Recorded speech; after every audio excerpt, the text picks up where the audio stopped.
नमस्कार दोस्तों, स्वागत है आप सभी का हमारे चैनल पर। आज हम लाए हैं एक ऐसी कथा जो हर माँ और हर परिवार की आत्मा को छू जाएगी। यह कहानी है गर्भ ज्ञान की, एक प्राचीन भारतीय परंपरा जो केवल जन्म से पहले ही नहीं बल्कि जीवन भर के लिए एक मजबूत नींव रखती है।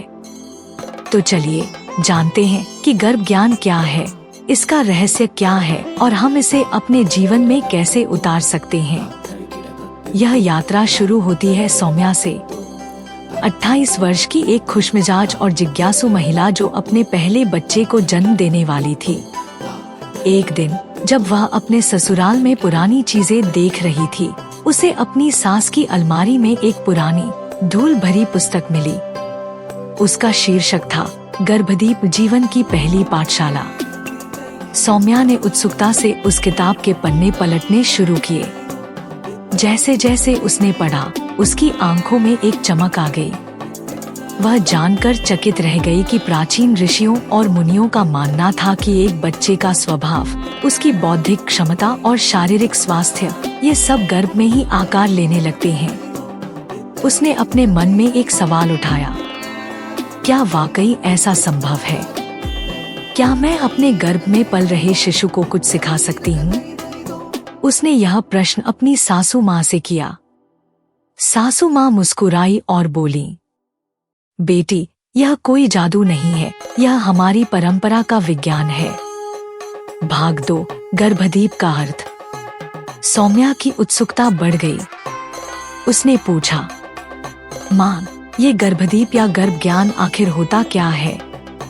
सासू माँ ने उसे पास बैठाया और बड़े प्रेम से समझाया।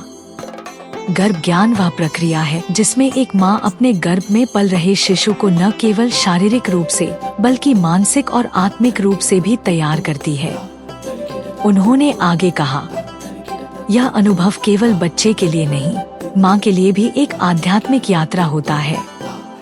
हमारे ग्रंथों में कहा गया है कि गर्भ में पल रहा शिशु सिर्फ एक शरीर नहीं होता, वह एक जीवंत आत्मा होती है जो हर भावना, हर विचार और हर अनुभव को महसूस करती है।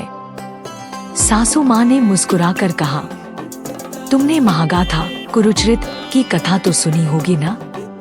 वहाँ वीर युवराज संभव ने अपनी माँ देवशिला के गर्भ में रहते हुए ही युद्ध कौशल सीख लिया था। यह कोई मिथक नहीं, यह गर्भ ज्ञान की शक्ति है। सौम्या हैरान रह गई। उसके भीतर एक विश्वास जगने लगा, अगर संभव ऐसा कर सकता है तो मेरा बच्चा भी कुछ महान बन सकता है। भाग 3, विज्ञान और आध्यात्म का संगम। अब सौम्या ने उस किताब को और गहराई से पढ़ना शुरू किया।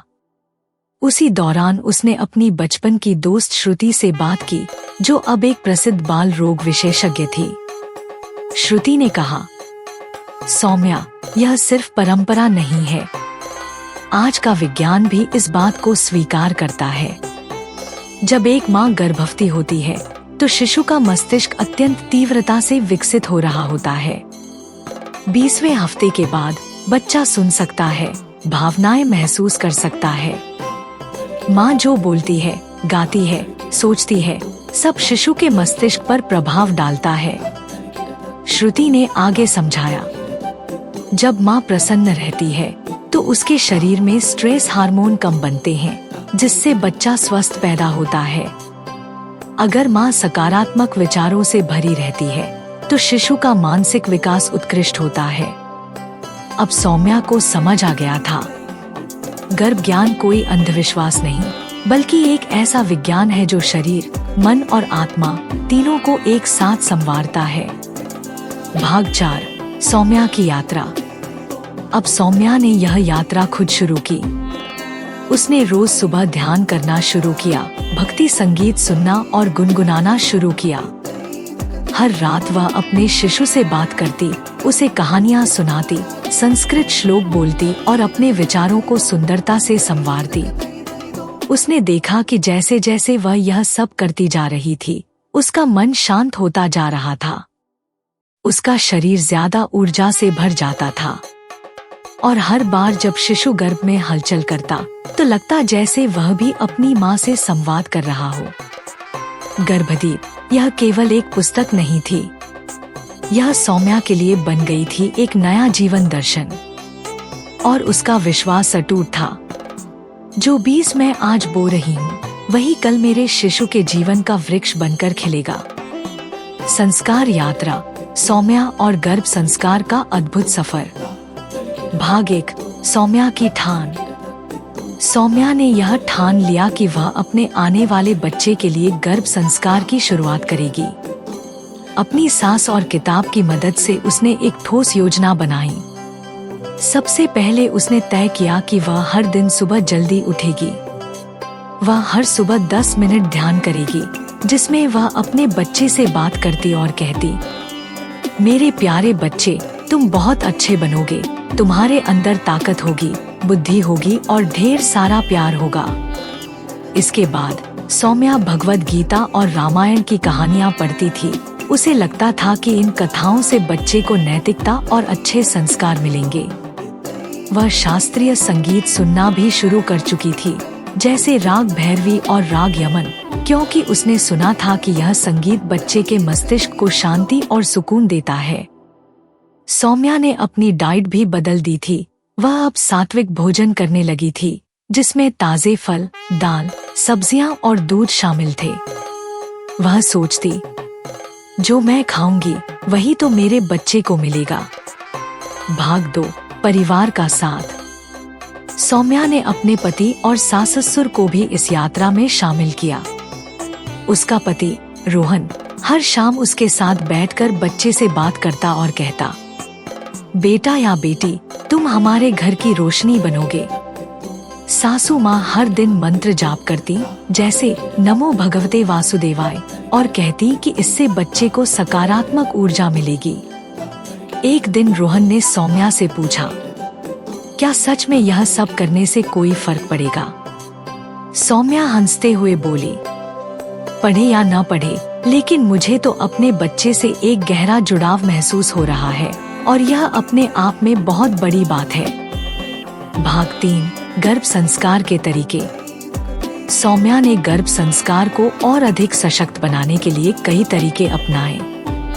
ध्यान और सकारात्मक सोच।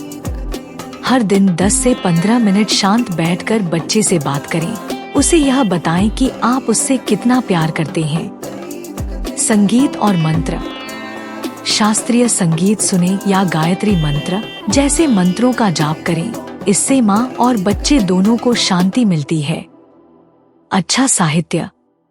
रामायण, गीता या प्रेरणादायक किताबें पढ़ें, क्योंकि बच्चा आपकी आवाज से सीखता है। योग और व्यायाम। हल्के योगासन और प्राणायाम करें, जो गर्भ के लिए बहुत लाभकारी होते हैं। सात्विक भोजन। ताजे और शुद्ध आहार खाएं, जैसे फल, हरी सब्जियां, दाल, दूध आदि। परिवार का सहयोग। अपने पति और परिवार के अन्य सदस्यों को इस प्रक्रिया में शामिल करें। बच्चा सभी की आवाज पहचानता है। भाग 4, सौम्या का अनुभव और परिणाम। 9 महीने बाद सौम्या ने एक खूबसूरत बेटी को जन्म दिया, जिसका नाम रखा गया संस्कृति। डॉक्टर ने कहा, यह बच्ची बहुत शांत और स्वस्थ है। सौम्या को लगा कि गर्भ संस्कार का तरीका सफल रहा। जैसे जैसे संस्कृति बड़ी हुई, वह एक समझदार और शांत स्वभाव की बच्ची निकली। वह छोटी सी उम्र में ही कहानियां सुनना पसंद करती थी और जैसे ही उसकी मम्मी की आवाज सुनती, वह तुरंत शांत हो जाती। सौम्या आज भी कहती है, गर्भ संस्कार ने न केवल मेरी बेटी को बेहतर बनाया, बल्कि मुझे एक माँ के रूप में तैयार किया। समापन और दर्शकों से अपील। तो दोस्तों, यह थी सौम्या की कहानी और गर्भ संस्कार का अद्भुत सफर। यह कोई जादू नहीं है, बल्कि प्यार, विश्वास और विज्ञान का मेल है।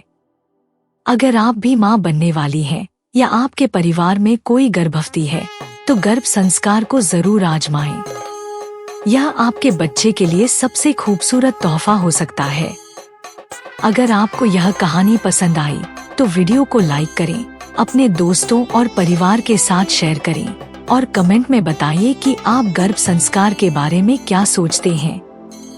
हमारे चैनल को सब्सक्राइब करना न भूलें ताकि ऐसी और कहानियाँ आप तक पहुँचती रहें। और दोस्तों, ये तो सिर्फ शुरुआत है। गर्भ संस्कार की इस सुंदर यात्रा का अगला हिस्सा भी जल्द ही लेकर आएंगे। जरूर जुड़े रहिए। नमस्ते।